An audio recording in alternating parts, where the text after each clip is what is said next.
Hello mga pare, mga heavyweights. Nandito po tayo ngayon sa Katayngan, Masbate. Kaya ako naka-blue kasi pinapasubok sa akin itong restaurant kung saan tinatawag nilang Lagoon. Hindi po Blue Lagoon, naka-blue lang po ako ngayon.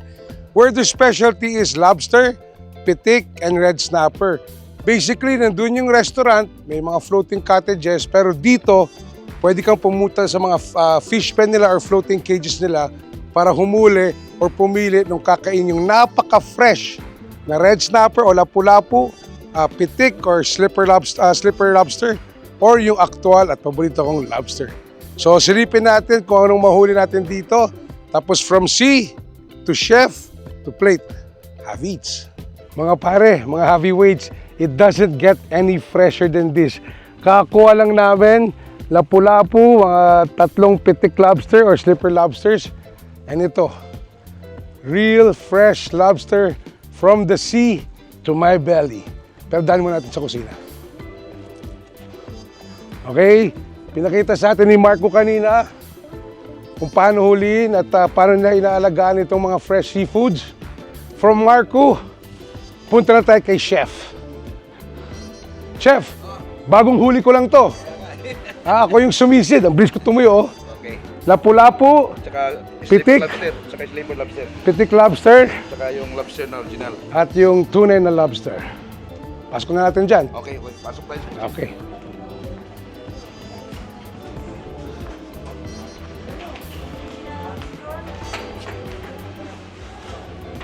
This is where the magic happens. kitchen.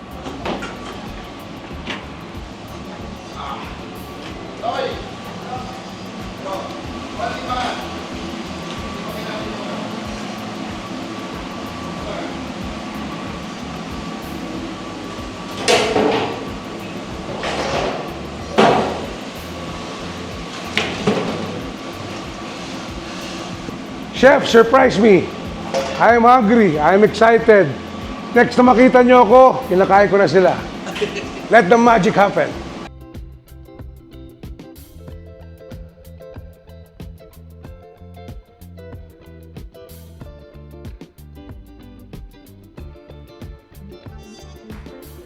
Okay mga pare, mga heavyweights, kanina nandun tayo sa mga lobster, lapu-lapu, and pitik. Cages, meron din bangus cages, meron din mga bangus dito. I told the chef, surprise me. Apparently, ang ginawa niya, the lobster is superior, looks amazing. Ito yung lapu-lapu, buhay na buhay kanina, mango sauce. At yung ating pitik naman, ginawa niyang salt and pepper. Basic lang. Actually, kahit anong timplang gawin ni chef dito, feeling ko super sarap siya kasi napaka-fresh. Press kayo mga seafoods, which is actually the ultimate and best way to enjoy seafoods. Mahirap na kainin yung mga isda, mga hipon, mga lobster.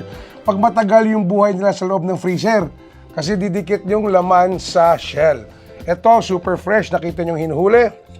At ito naman, yung kanilang Lagoon Special Fried Rice. Kala nyo, melon? Okay, hindi ako nagkakanin masyado kasi lobster, pero subukan natin to.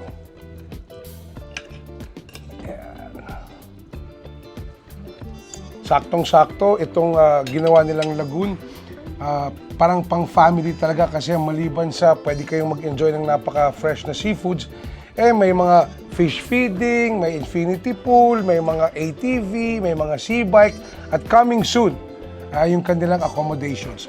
Kalimutan ko pala itong specialty nila na black soup. It's actually seafood soup, tapos yung nakikita nyong itim-itim na yan, ano yan? Simus, which is from the seaweed family. Habang titikman ko yung hinuli ko, kakusapin natin si Cap Dodong, isa po to sa mga in charge dito. Cap, good morning. Bahawak ng mic. Gaano katagal na itong natin? Lagoon, since when na nag-operate ito? So yung itong Lagoon, nag-umpisa po kami dito sa pandemic, 2019, tama ba ba? Pandemic 2019. So, nagsimula pa lang kami dito sa maliit na na parang hinukay namin to at ginawa nito, ito na yung nangyari. At sa susunod na taon, pinalaki namin. At another year, pinalaki na namin. Ito na ngayon yung kinalabasan. baga ginawa na naming tourist spot dito sa buong Masbate. Ito na yung nangyari. Tinatawag namin Masbate Lagoon. Yan, at siguro 70% pala yung natatapos dito. So yung mga accommodation siguro by December darating na yun. Sana sa sunod na balik nyo dito na kayo matutulog lahat. At dito sa buong lagoon, wala na kayong hanapin. Nandito na, may tubig na tayo, tubig alat, tubig tabang. So wala na tayong hanapin pa. Dito na lahat po. Ano naisip nyo na ginawa nyo to para sa mga Masbateño? Bakit nyo ginawa tong Laguna to na parang family-friendly park? Kasi isa kasi sa ni Gov ko, tourism. So ito na nangyari ngayon. Ito na yung inaasam ng taga Masbate na hindi na kami mapunta sa ibang lugar kundi dito na lang mismo sa Masbate. At ito papagandahin papalalo po ito ni Boss. Hindi lang po ito kasi sinasabi ko nga 70% pa lang yung natatapos. Siguro marami pa tayong ilalagay dito ng mga pwedeng mapaglibangan sa mga tao. Ayun po. Sa totoo lang, Kap, gusto ko ikaw magkwento kasi gusto ko nang kumain eh. Grabe. It's okay. Ibang klase talaga itong hinahin ni Chef sa atin. Di ko alam kung kakainin ko yung pitik or itong lobster. Salt and pepper, saktong-sakto, no sauce needed. Ito, superior talaga. Ayoko mag-rice, pero suggestion ni Ma'am tong Lagoon fried rice. Ibang klase, walang sinabi yung mga yang chow. Oh my God, ibang klase pagkain dito. And then this lapu-lapu, super fresh.